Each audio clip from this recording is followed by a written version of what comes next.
أعوذ بالله من الشيطان الرجيم. தவிக்கப்பட்ட ஷைத்தானை விட்டு அல்லாஹ்விடம் நான் பாதுகாப்பு தேடுகின்றேன். وجاءت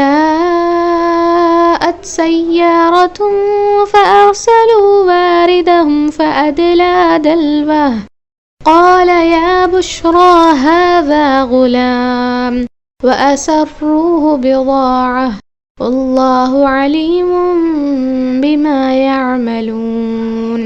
அங்கு பயண கூட்டம் ஒன்று வந்தது. அவர்கள் தங்களுக்கு தண்ணீர் கொண்டு வருவதற்காக நியமிக்கப்பட்டிருந்தவரை அனுப்பி வைத்தார்கள். அவர் கிணற்றினுள் தம்முடைய வாளியை விட்டதும் யூசுஃபை கண்டார்.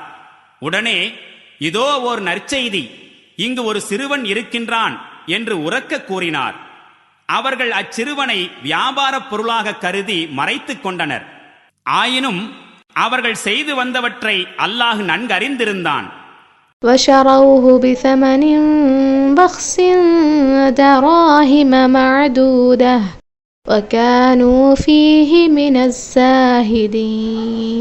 இறுதியாக அவர்கள் அவரை மிக அற்ப விலைக்கு ஒரு சில வெள்ளி நாணயங்களுக்கு விற்றுவிட்டார்கள்.